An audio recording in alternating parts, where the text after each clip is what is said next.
किया है, बिना शिवजी के परिपूर्ण अनुग्रह के किसी को भी भगवान की भक्ति आज तक मिली नहीं।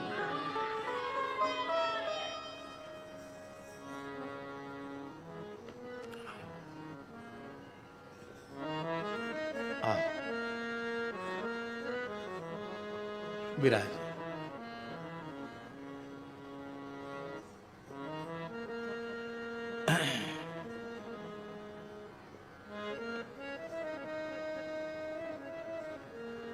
हमारे पूज्य गुरुदेव पहाड़ी बाबा महाराज बड़े अद्भुत फक्कड़ महापुरुष थे।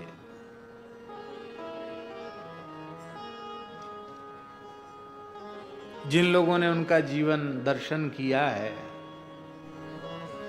उनका दर्शन करके लगता था कि सैकड़ों साल पहले महात्मा कैसे रहते होंगे। एक लंगोटी, एक ही साफी, एक ही ये चला, दूसरी लंगोटी नहीं, दूसरा गमछा नहीं, दूसरी साफी नहीं। जब देखो तब नीम वृक्ष के नीचे बैठे हुए, खाली तखत पर, कोई आसन नहीं। ठंडी गर्मी बरसात, खूब वर्षा होती तो वो मतंगा कहते साधुओं में, तू माँ का, उसको जटाओं पे रख लेते। खूब पानी बरसता तो कहते वाह आज राम जी खूब स्नान करा रहे हैं, वाह खूब राम जी स्नान करा रहे हैं। और जब बादल छटते प्रकाश होता तो शरीर चमकने लग जाता उनका। वैसे बढ़िया से नहाते भी नहीं थे कि कोई बढ़िया मल मल के, जीवन में कभी तेल साबुन तो लगा ही नहीं।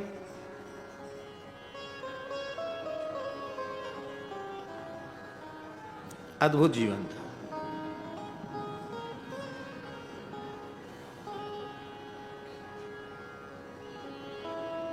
लगभग 120 वर्ष की आयु में वे भगवत धाम गए। महान योगी थे।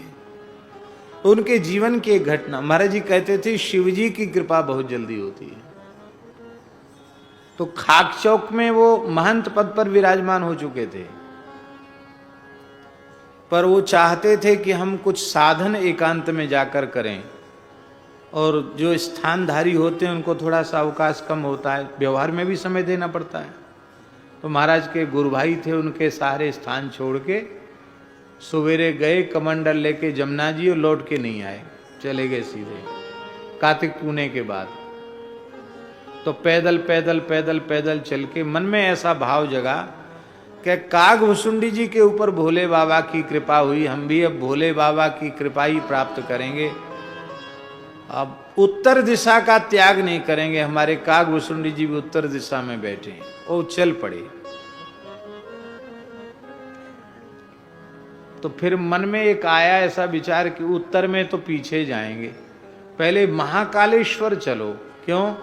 वो महाकाल की ही तो कृपा कागभुसुंडी जी पर हुई थी, तो वहीं चलो पहले। तो वृंदावन से महाराज जी कहते पैदल चल पड़े उज्जैन के लिए,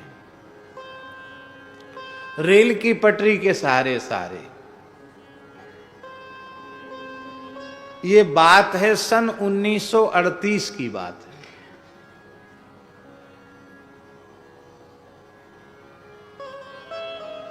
उन्नीस 1932 में वो महंत पद पर विराजे थे, और 1938 में छोड़ के चल पड़े।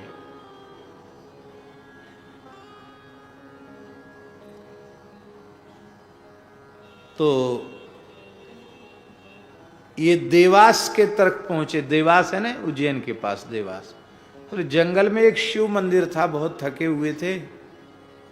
तो शिव मंदिर में ही शिव जी के प्रति बड़ी श्रद्धा रही बचपन से ही। तो शिव जी का आश्रय मिल गया तो बस निश्चिंतता है।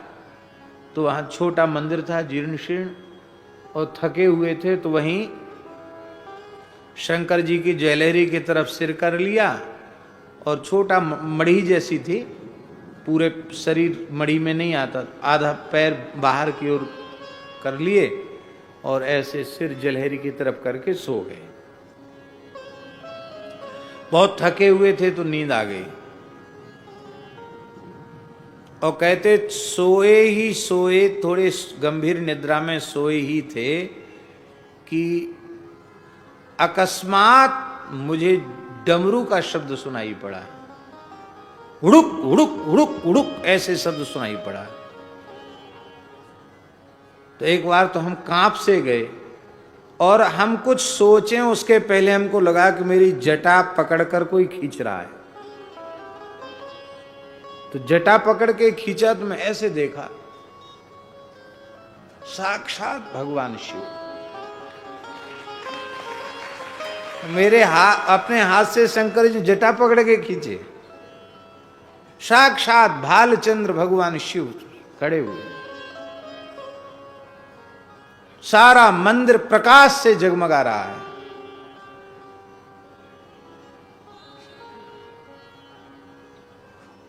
यहां से उत्तर दिशा की ओर चला जा, तेरा कल्याण हो जाएगा, ये कहा शंकर जी ने। यहां से उत्तर दिशा की ओर चला जा, तेरा कल्याण हो जाएगा। ऐसा कह करके शंकर जी अंतर्धान हो गए। कहते मैं रोया, और इसके बाद फिर वहां से चला। निश्चय कर लिया जब तक परिपूर्ण कोई महापुरुष नहीं मिलेंगे मैं उत्तर दिशा का त्याग नहीं करूंगा। जैसे ही आगे बढ़े, ये देवास के जंगल की बात है, तो बोले अगहन का महीना था, कार्तिक के बाद अगहन आता है, ठंड पड़ने लगती है। सवेरे 4 बजे के करीब एक नंगा बालक दिखाई पड़ा। 5-7 बरस का बालक, एकदम नंगा, कोई शरीर पर कपड़ा नहीं, ऐसे जंगल में घूम रहा है। तो बड़ा आश्चर्य हुआ कि ये बालक नंगा, इसको ठंड नहीं लग रही, ऐसे घूम रहा है। तो बोले, हमने कहा ये बालक भगवान, यहां कोई संत रहते हैं क्या? उन्होंने कहा हाँ, यहां से उत्तर की ओर चले जाओ, ऐसे संत रहते हैं जो मिट्टी छू दें तो मिश्री हो जाए।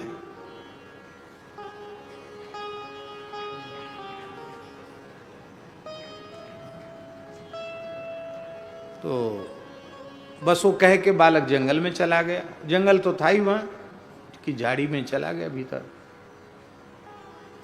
आगे बढ़े तो एक छोटी कुइया दिखाई पड़ी, और वहां एक संत पौड़े थे, पड़े थे। पुराना सा कंबल था, और जटा उनके बहुत विशाल थे। चमेली का झाड़ था, चमेली होता ना फूल, चमेली का झाड़, लता चमेली की। तो चमेली के झाड़ पे उनके जटा फैले थे, और सामने धूना चैतन्य था, और वो ऐसे ऐसे थे। जैसे ही उन्होंने देखा कि कोई साधु आया, उठ के बैठ गए। आओ आओ बालक भगवान, आओ बैठो। महाराज जी को कहा, आओ बालक भगवान बैठो। दंडोत दंडोत दंडोत महाराज दंडोत। बोले जैसे ही बैठे, बैठते ही उन्होंने कहा, तुमको भगवान शिव का दर्शन हो चुका है, शंकर जी ने तुमको भेजा है। मार्ग में जो बालक मिला था वो कोई कोलभील का बालक नहीं था, वो सनकादिक भगवान में से साक्षात सनत कुमार जी थे। तुम यहां क्यों आए हो? वहीं चरण पकड़ लेते तो तुम्हारा काम बन जाता, पर चलो उन्होंने भेज दिया, अब कोई बात नहीं, स्नान करो। हमको आश्चर्य हुआ कि ये सारी बात बिना पूछे अपने आप बता रहे, विचित्र महात्मा है। फिर बोले आश्चर्य क्यों करता, बैठ। बैठ गए। आश्चर्य तो था ही कि ये कैसे हो रहा है। फिर बोले जहां हमारा जन्म हुआ था वहां से लेके अब तक क्या किया है तुमने, अच्छा बुरा सब उन्होंने सुना दिया।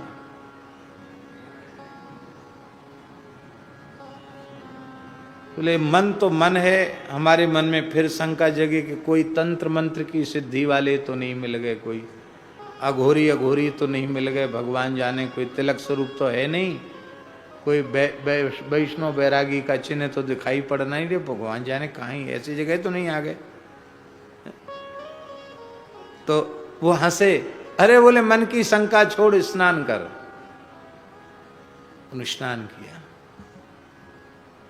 स्नान करके धूना पर बिठाया और फिर क्या किया, महाराज जी गदगद हो जाते थे, कहते थे हमको जो चाहिए था उनकी कृपा से हमको मिल गया। उन महापुरुष का नाम था परमहंस श्री रामानुजदास जी महाराज, सिद्ध पुरुष थे। तो महाराज जी कहते थे कि तीव्र लगन हो, व्याकुलता हो आत्म साक्षात्कार भगवत साक्षात्कार की, तो बोले नारद जी, सनकादिक और सब महापुरुष अभी भी घूम रहे हैं। वे किसी ऐसे साधक को देखना चाहते हैं जिसके मन में ठाकुर जी को पाने की ललक है, व्याकुलता है, कृपा करते हैं। जा पर कृपा न करहि पुरारी, सो न पाव मुनि भक्ति हमारी। भोले बाबा ने कृपा कर दी नरसिंह जी के ऊपर, और नरसिंह जी ने अपने नेत्रों के जल से भगवान शिव पार्वती के चरणों को प्रक्षालित कर दिया।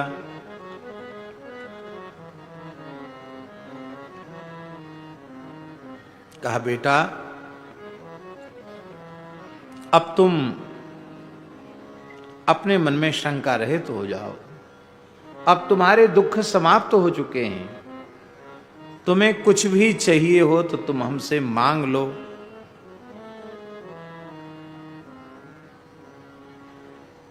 नरसिंह जी बोले महाराज हमने सुना है कि जब किसी भक्त के सामने भगवान प्रकट होते हैं तो कुछ न कुछ टूटी फूटी वाणी में अपनी आप स्तुति करता है, मैं भी कुछ निवेदन करना चाहता। हाँ बोलो।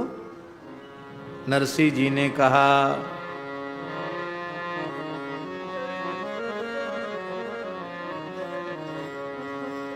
जय जय विश्वनाथ शंकर की, जय जय आशुतोष अवधर की, जय जय विश्वनाथ शंकर की, जय जय आशुतोष अवधर की, जय जय विश्वनाथ शंकर की, जय जय आशुतोष अवधर की, जय जय विश्वनाथ शंकर की, जय जय आशुतोष अवधर की।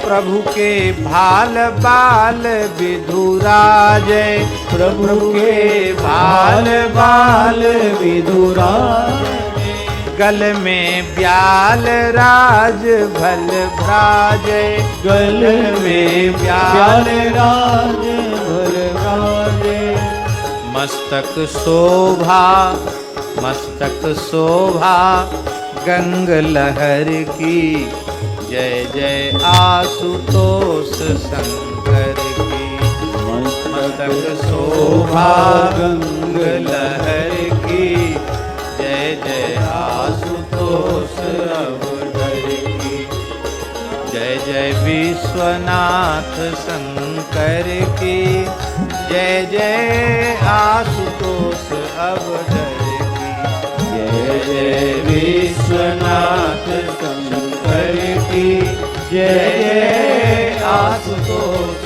अवधर की।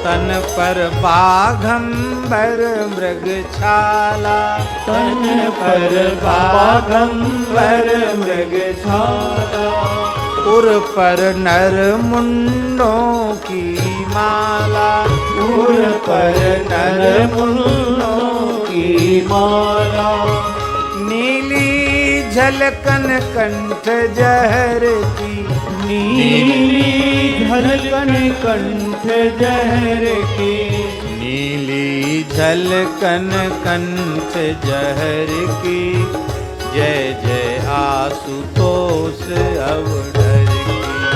नीली झलकन कंठ जहर की, जय जय आशुतोष अवधर की। जय हो आशुतोष शंकर की, जय जय विश्वनाथ अवधर की। जय जय आशुतोष शंकर की, जय जय विश्वनाथ अवधर की। जय जय विश्व शिरोमणि दानी, जय जय विश्व शिरोमणि दानी। जय जगदम्बे मातु भवानी, जय जगदम्बे मातु भवानी। जय प्रभु नारायण हित कर की, जय जय आशुतोष अवधर की। जय जय नारायण हित कर की, जय जय आशुतोष अवधर की। जय प्रभु नारायण हित कर की, जय जय आशुतोष अवधर की। जय जय नारायण हित कर की, जय जय आशुतोष अवधर की। जय जय आशुतोष अवधर की, जय जय आशुतोष अवधर की। भोले भाले बालक नरसी की प्रार्थना सुनकर के शंकर जी बहुत प्रसन्न हुए। बोले वत्स मैं बहुत प्रसन्न हूं तुम्हारे ऊपर, तुम्हारी जो इच्छा हो हमसे वर मांग लो, क्योंकि मेरा दर्शन अमोघ है। मोर दर्श अमोघ जग माही, अमोघ दर्शन है मेरा।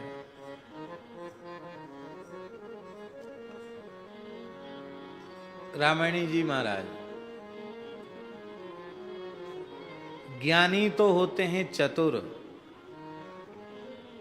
ज्ञानी होते हैं चतुर, और भक्त होते हैं अति चतुर।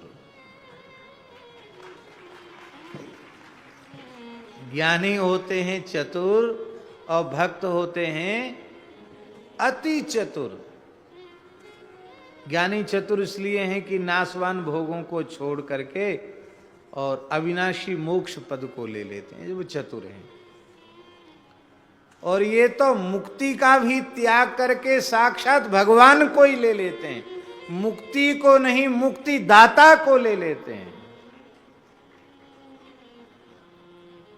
राम जी ने सारी दुकान कागभूषुंडी जी के सामने खोल दी। ये ले लो, ये ले लो, ये ले लो, अष्ट सिद्धि ले लो, नवनिधि ले लो, सब तरह की मुक्तियां ले लो। कागभूषुंडी जी बोले आपकी दुकान की कोई चीज हमें पसंद ही नहीं।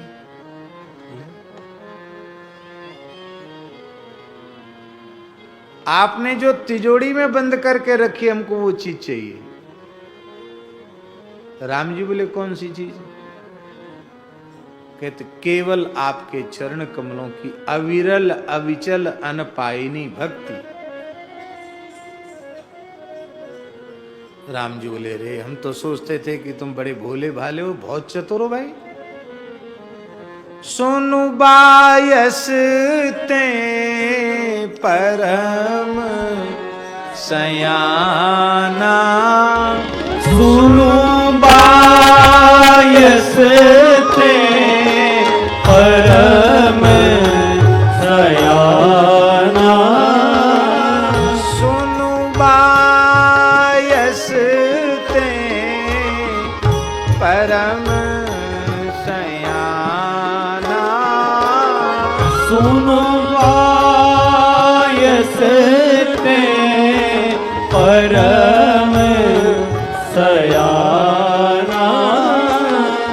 काहे न मांगे सी असबर दाना। काहे न मागे हस बरदाना।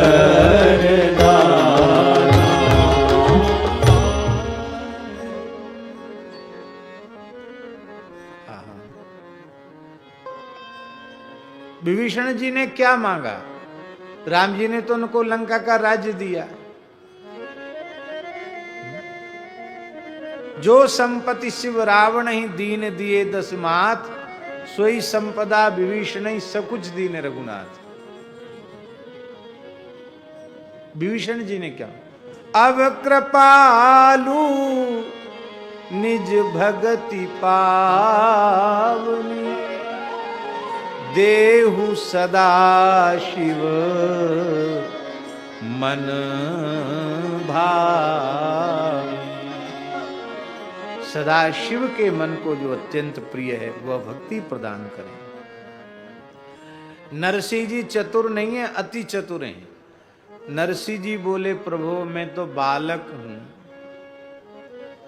शंकर जी बोले इसमें क्या संदेह है? वो हमारे सामने तो बूढ़े भी बालक हैं, क्योंकि मैं विश्वनाथ हूं, सबका गुरु हूं। हमारे सामने तो व्यास वाल्मीकि भी बालक ही हैं, और फिर तुम तो अवस्था में भी बालक हो। कहो क्या बात है, बालक है तो क्या? नरसिंह जी बोले बालक कहने का आशय हमारा ये है कि बालक में निर्णय करने की क्षमता नहीं होती है, उसको अच्छे बुरे का ज्ञान नहीं होता है। हमने कोई वस्तु आपसे मांग ली और उसी वस्तु से हमारा बुरे से बुरा हो गया तो आपका देना व्यर्थ हो गया, हमारा मांगना व्यर्थ हो गया। इसलिए मैं तो अपनी ओर से आपसे कुछ भी नहीं मांगूंगा।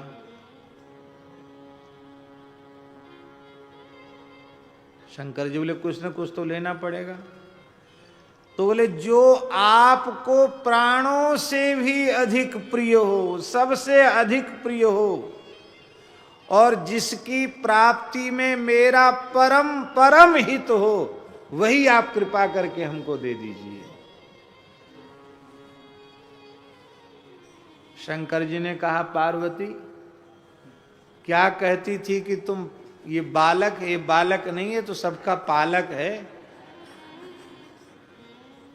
ये सबका दादा गुरु है। हमारी प्राणों से अधिक प्रिय तो श्री राधा कृष्ण के चरण कमल की भक्ति है। इसने भक्ति रूपी संपत्ति को मांग लिया, प्रेम लक्षणा रसरूपा भक्ति को मांग लिया, और मुझे प्राणों से अधिक प्यारे तो युगल श्यामा श्याम, रास विहारिणी रास विहारी, वृंदावन विहारिणी वृंदावन विहारी, इसने मेरे ठाकुर को मुझसे मांग लिया। देखो ये कहता है कि मैं बालक हूं, पढ़ा लिखा नहीं हूं। अरे रावण मेरा चेला, मेरा भगत, इतना बड़ा पंडित, इतना बड़ा विद्वान, पर उसने भी तुच्छ वस्तु हमसे मांगी, महामूर्ख के जैसा काम किया। रावण सो विद्वान बड़ो, सो लियो बर तुच्छ कुदेव को मारो, मोहि तो नाही हिताहित बोध, अबोध बाल अयान हूं बाल गमारो। श्री चरणों में यही विनती, मन में प्रभु आप ही सोच विचारो, देहु वही बर मोहि कृपालु, जो लागत है प्रभु आपको प्यारो, आपको प्रिय लगता हो वो दे दीजिए। ये बालक कहता था कि हमको मांगना नहीं आता, पर हम तो कहेंगे बड़े से बड़े पंडितों को मांगना नहीं आता, इसी को मांगना आता है। रावण को मांगना नहीं आया, और बड़े बड़े ऋषि मुनियों को मांगना नहीं, इसको मांगना आता है। इसने हमारा सर्वस्व हमसे मांग लिया। इसलिए देखन को यह बालक है, पर पालक लोकन को सो है, को सो लगे। अब लोकी अलौकिक बालक ये, अपनेपन को ही भाव जगे। यह मांग करे हमरे प्रिय को, हमरो प्रिय तो प्रभु प्रेम पगे, अवदेनो परे प्रभु प्रेम इसे, जेहि गुर्जर ते पाखंड भगे। इसको देना पड़ेगा, क्यों? गुजरात की धरती को इसी बालक के माध्यम से मुझे पवित्र करना है। इसलिए नाभाजी ने कहा, जगत विदित नरसी भगत जिन गुर्जर धर पावन करी। गुजरात की धरती को पवित्र कर दिया। और तत्काल भोले बाबा ने उनका हाथ पकड़ा और अंतर्धान हो गए और सीधे वृंदावन में पहुंचे। कहां पहुंचे? हमारे मोहल्ला में बंसीवट यमुना जी में स्नान किया। बोलो गोपीश्वर महादेव की जय। और यमुना जी में स्नान किया। गोपीश्वर महादेव जी जो है ना, उनका भाव मिला उन्हें मानसरोवर में। पुराण के अनुसार गोपी भाव की प्राप्ति मानसरोवर के स्नान से हुई। और स्वरूप दिया श्री यमुना जी ने, श्रृंगार किया। नक्सिक त्रिलोचना गौरांगी सखी के रूप में श्रृंगार किया। कर्पूर गौरांगी सखी के रूप में श्रृंगार किया श्री यमुना जी ने। प्रवेश दिया ललिता जी ने, भाव दिया राधा रानी के स्वरूप मानसरोवर ने, और स्वरूप दिया यमुना जी ने। और तब वे गोपीश्वर के रूप में महारास में प्रविष्ट हुए।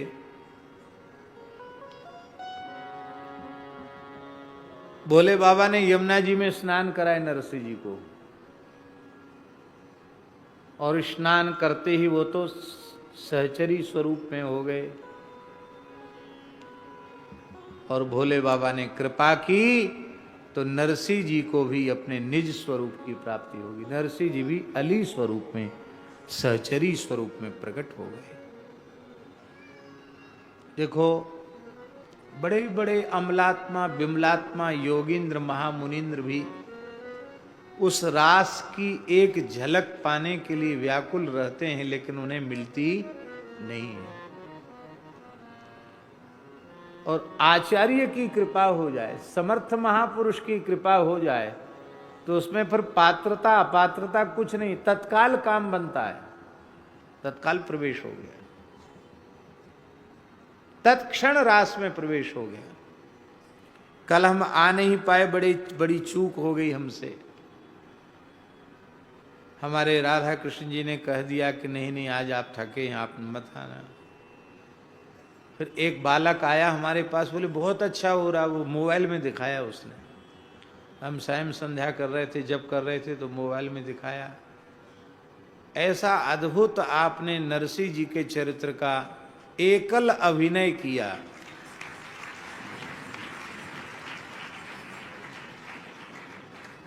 ये भी कोई न कोई विशिष्ट तो हैं, ठाकुर जी ने कोई विशेष रूप में इनको गढ़ के भेजा है। ऐसा कुछ न कुछ अद्भुत है।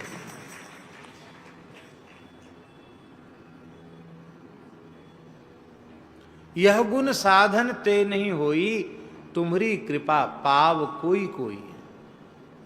एक कृपा से प्राप्त है, साधन से संभव नहीं। इतना अद्भुत भावपूर्ण रास का तो इतना बढ़िया आप दर्शन करा रहे थे कि उस रास में जब नरसिंह जी को प्रवेश मिला, उस अनुभूति को आप कह रहे थे, बहुत अद्भुत। आज भी होगा और शायद कल भी होगा। क्यों?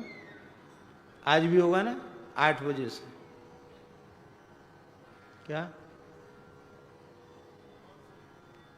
अरे मौसम सब बढ़िया रहेगा, कोई चिंता की बात नहीं।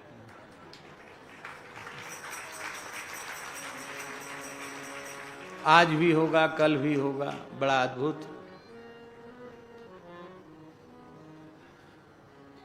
एकल अभिनय इतना अद्भुत है, तो थोड़ा सा कभी इनको समय मिल जाए, ज्यादा नहीं 20 दिन का समय मिल जाए, और कुछ गोवत्सों को ये अपने निर्देशन में यदि पूरा विधिवत उसको तैयार करावें तो हम समझते हैं कि ऐसी अनुपम भावपूर्ण ये प्रस्तुति भी बहुत अच्छी, लेकिन पूरा जब उस मंचन का स्वरूप प्रकट होगा वो कोई मंडली वाले नहीं कर सकेंगे। ये स्वयं ही इनको थोड़ा सा ध्यान देके श्रम करें। गोवत्स सब तैयार हो जाएंगे और हम देखने के लिए तैयार हो जाएंगे। कोई दर्शक भी तो चाहिए ना। तो हम हैं, महाराज जी हैं, दर्शन के लिए तैयार रहेंगे। ये सब संत दर्शन के लिए तैयार रहेंगे। येन केनाप्युपायेन मनः कृष्णे निवेशयेत्, जिस किसी भी पद्धति से हो सके हम अपने चित्त वृत्ति को भगवान से जोड़ दें, भगवान से हमारा संबंध हो जाए। उत्सव महोत्सव के माध्यम से, कथा कीर्तन के माध्यम से, लीला के माध्यम से हम ठाकुर जी से जुड़ जाएं। तो रास में प्रवेश ही नहीं मिला, रास में प्रवेश ही नहीं मिला, सेवा भी मिल गई।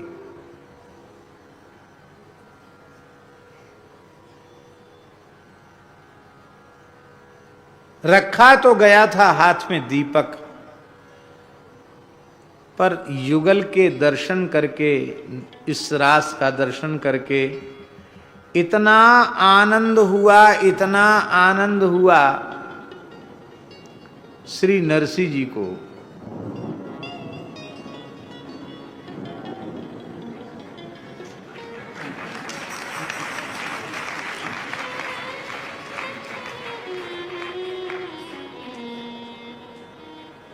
ऊपर से भी मृदंग बज रहे हैं ना। बहुत आनंद हुआ नरसिंह जी को। और श्री नरसिंह जी, उनका हाथ ही मशाल बन गया। आश्चर्य की बात है, हाथ ही प्रज्वलित होने लग गया। हाथ जल रहा है, एक दीपक जल रहा है कि मशाल जल रही है, चित्र लिखित से हो गई।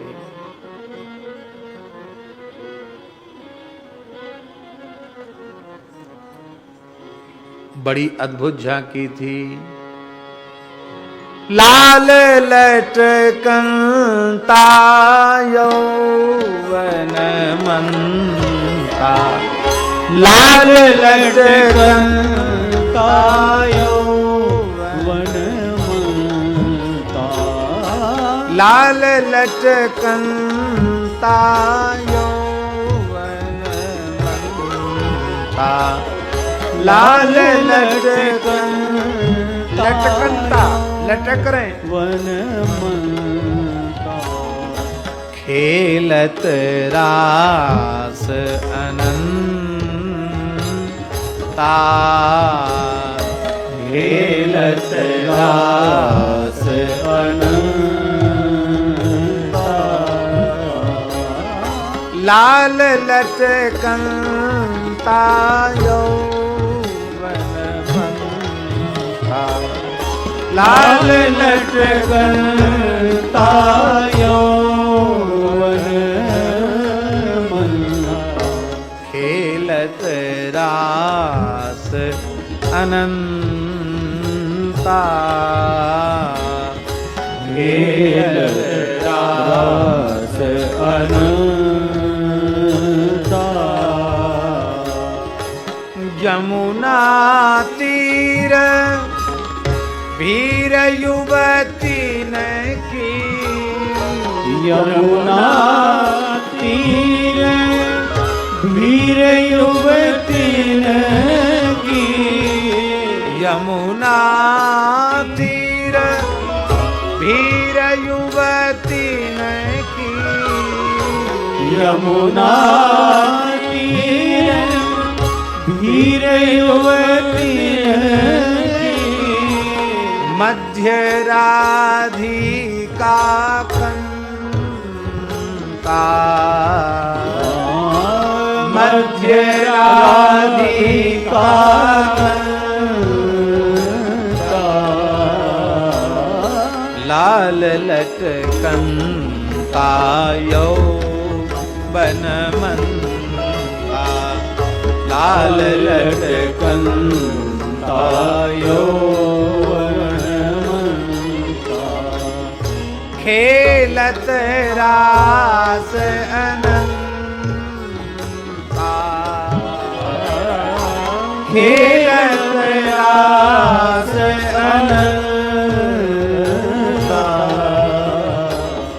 लाल लटकंता यौवन मंता, लाल लटकंता यौवन मंता, एकन के कर कंज कपोलन, एकन के कर कंज कपोलन, परिरंभण देत हसंता,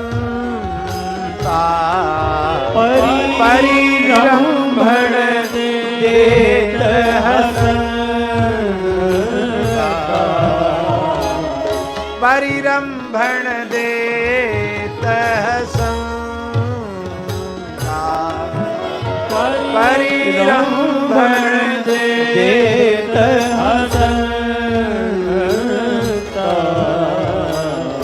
किशोरदास के स्वामी श्यामा कुंज बिहार, श्यामा कुंज बिहारी, किशोरदास के स्वामी श्यामा कुंज बिहारी, बिहरत केली करंता,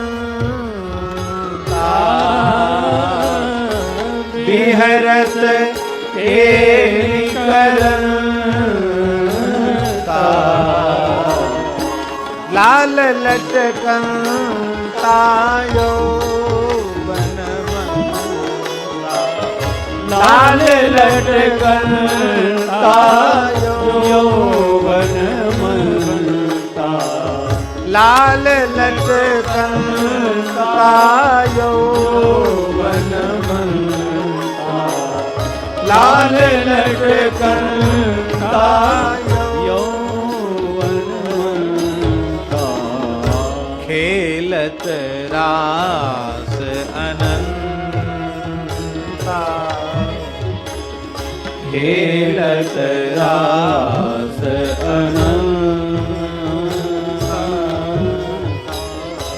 चंदन चर्चित नील कलेवर, चंदन चर्चित नील कलेवर, बसती बने बनमाली, बसती बने बनमाली,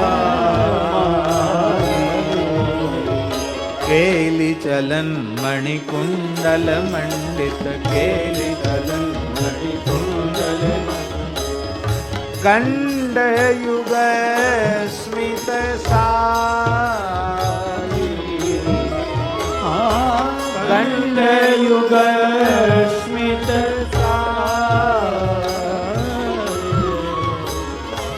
हरि रेह मुग्ध बदूनी करे, विलासिनी विलसती केली परे, हरि रेह मुग्ध बदूनी करे, विलासिनी विलसती।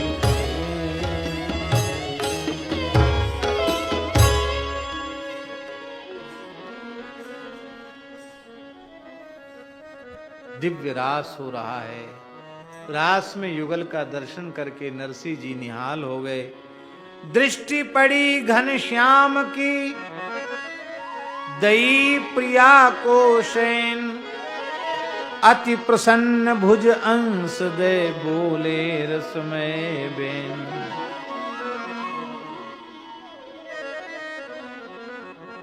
श्याम सुंदर की दृष्टि पड़ी नरसी अली पर और उन्होंने प्रिया जी को सैन दिया। देखो इधर ये नई सखी आई, इसकी ओर तो देखो।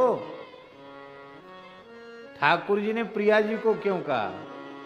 क्योंकि स्वामिनी तो वही है ना, वे अपनावेंगी तब पूरी तरह ठाकुर जी अपनावेंगे। बिहारी जी तो तब अपनावेंगे जब बिहारिणी जी अपनावेंगी, इसलिए प्रिया जी की ओर देखा तो अति प्रसन्न भुज अंश दे बोले रसमय बेन। अंश पधरा करके गलबहिया किशोरी जी की दे करके इशारा करके कहा, हे स्वामिनी जी, इस नई सखी की ओर तो देखो, या नई सखी के माऊ देखो। यह सहचरी आई नई,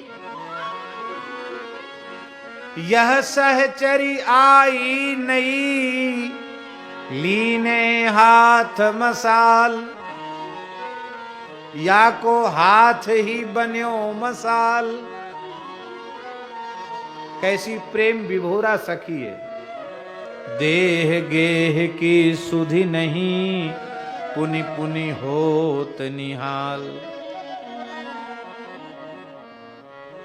इतना सुनते किशोरी जी प्रियतम के साथ त्वरा में चल पड़ी नरसी अली की ओर, और सहसा श्री किशोरी जी ने नरसी अली को अपनी छाती से लगा लिया।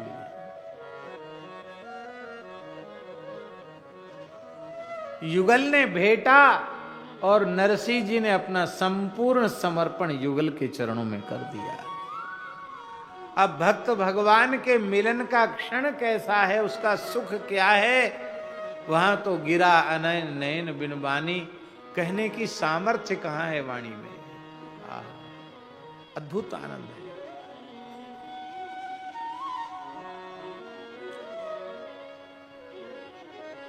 ठाकुर जी ने कही, सखी को पहचानती हैं आप? मैं पहचानती हूं। मैं अपनी सखी को पहचानूंगी नहीं? ये सखी कौन सी है? पाय प्रवेश निकुंज में, पाय प्रवेश निकुंज में, गोपीश्वर के साथ कृपा दृष्टि लहीनाथ की, ये नरसी भयो सनाथ। आज गोपीश्वरी सखी के आनुगत्य में इसने प्रवेश किया है। महाराज जी, इसका आशय ये है कि उस दिव्य लीला में, नित्य विहार में किसी सहचरी के आनुगत्य में ही प्रवेश संभव है, स्वतंत्र प्रवेश वहां नहीं। अरे नारायण, सामान्य बात नहीं है। कई बार तो ठाकुर जी को भी प्रवेश बिना सखियों की कृपा के नहीं मिलता। जब वे निहोरा करते हैं तब श्री जी की एक झलक उनको मिलती है, ऐसे नहीं मिलती है। जीव के कल्याण को, महाराज जी, जीव के कल्याण को यदि एक शब्द में कहना हो तो वो क्या है?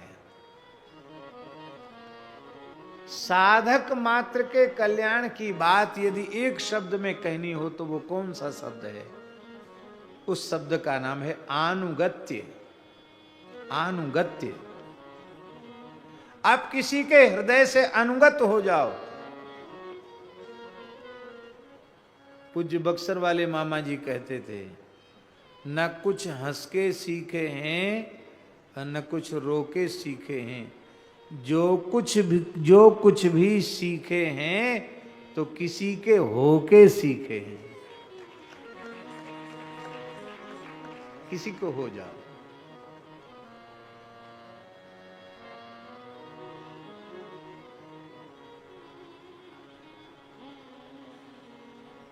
अब हम तो वो बंबई वाले शास्त्र का ज्ञान रखते नहीं हैं।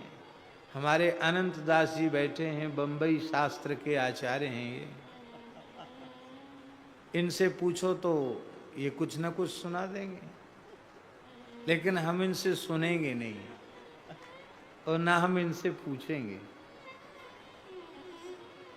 नहीं तो ये कुछ ना कुछ सुना देंगे, अपनी मस्ती में सुना देंगे।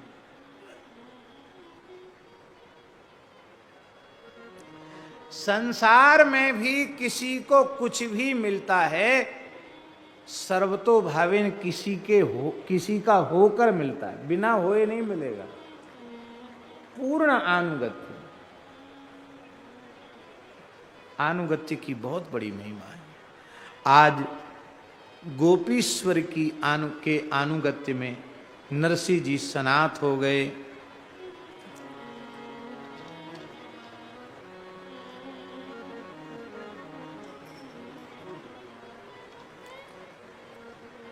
इस दीनहीन कृपया नरसिंह को अंगीकार करें। अब तो श्री ठाकुर जी ने इसको हम जल्दी पूर्ण कर रहे हैं, क्योंकि थोड़ा सरस उत्सव ही है, मौसम भी सरस हो रहा है, ठाकुर जी के मनोरथ का भी दर्शन होना है, इसलिए हम थोड़ी शीघ्रता कर रहे हैं इस प्रसंग को समेटने में। ठाकुर जी ने अति प्रसन्न होकर अपनी बनमाला आपको धारण करा दी, अपना पीतांबर उड़ा दिया। श्री किशोरी जी ने चुनरी उड़ा दी, ठाकुर जी ने मोर मुकुट दे दिया, अपना करताल दे दी। और ये जो है ये तानपूरा भी श्री ठाकुर जी के कर कमल से नरसिंह जी को प्रदान किया गया। ये तानपूरा भी दिया और ये करताल भी नरसिंह जी को ठाकुर जी ने प्रदान की, और केदारा राग उनको भेंट में दिया। इसीलिए केदार का एक नाम है हरिप्रिय, हरिप्रिय केदार। ये केदार भगवान को बहुत अधिक प्रिय है। केदार राग उनको अर्पित किया और कहा कि और अपने हाथ से ठाकुर जी ने नरसिंह जी के चरणों में नूपुर बांधे। अपने हाथ से महाराज जी ठाकुर जी ने अपने करकमल से नूपुर नरसिंह जी के चरणों में बांधे। विलक्षण श्रृंगार ठाकुर जी श्री जी ने अपने करकमल से किया और हृदय से लगाकर कहा, मेरी रसरूपा भक्ति का प्रचार प्रसार तुम्हें करना है, इसलिए मेरी आज्ञा है कि तुम लौट करके जूनागढ़ चले जाओ। इतना सुनते ही नरसिंह जी मूर्छित हो गए। प्रभो, उस दुखमय संसार में हमको फिर से मत भेजिए। ठाकुर जी ने कहा, जिस काम के लिए आए हो वो तो तुम्हें करना पड़ेगा। तुम हमारे परिकर से आए ही इसलिए हो, तुम तो मुचकुंद के रूप में मेरे नित्यधाम की प्राप्ति के अधिकारी हो चुके थे, क्योंकि तुम्हें पूर्ण निष्काम भक्ति प्राप्त हो चुकी थी। लेकिन मैं चाहता था कि तुम्हारे माध्यम से निष्काम भक्ति जीवों को प्राप्त हो जाए, इसीलिए मैंने तुम्हें पुनः धरती पर भेजा है और अब इस कार्य को तुम्हें करना है। असंख्य प्राणियों का कल्याण अब तुम्हारे अधीन है। नरसिंह जी ने कहा, मेरी भाभी जी ने कह दिया कि तुम्हें तुम्हारे संत की और भगवंत की शपथ है, जो तुम इस घर में आए और इस घर का अन्न जल ग्रहण किया।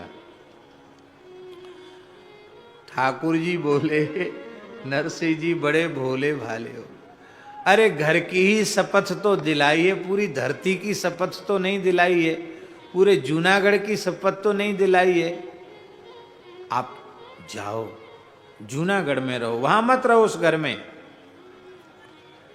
पूरे नगर के लिए तो कोई सौगंध नहीं दिवाई है। नरसिंह जी ने कहा, महाराज नगर के लिए तो सौगंध नहीं है।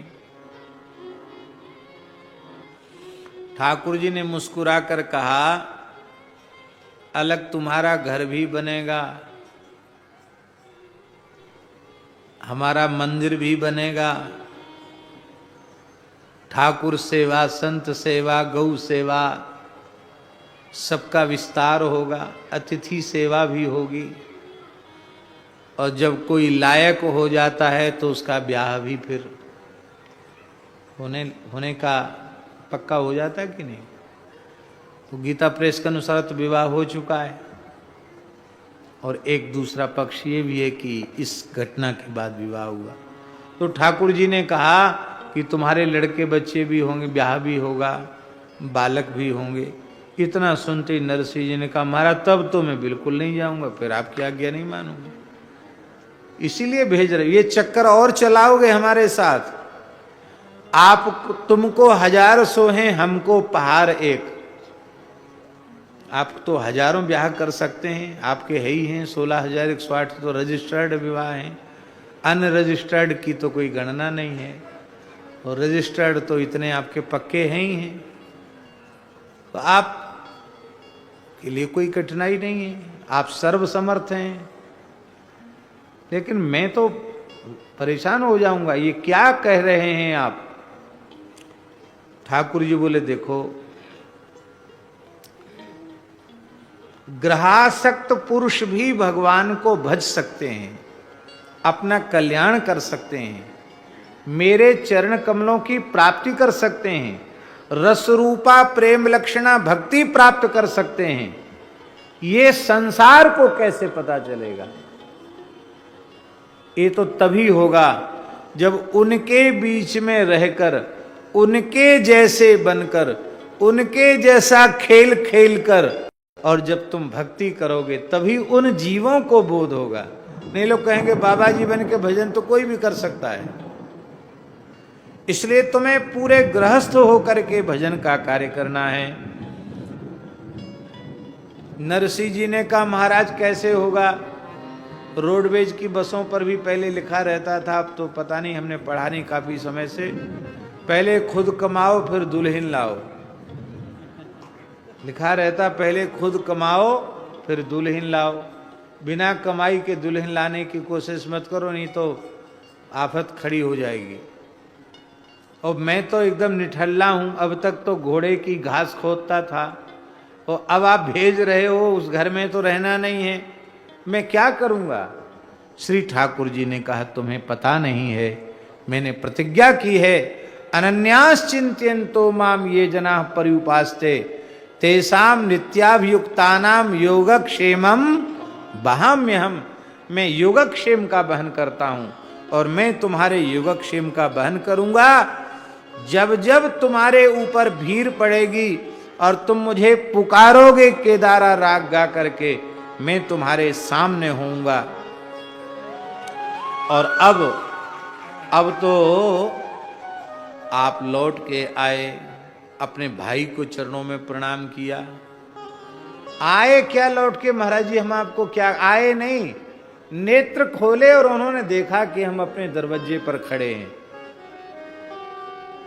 भाई ने कहा अरे ये क्या नाटक बना के आया है, ये तिलक और ये पीतांबर और ये करताल और एक तारा, ये पैर में घुंघरू, ये सब क्या नाटक करके आया है, फेंक इसको, एक भले आदमी की तरह काम में लग।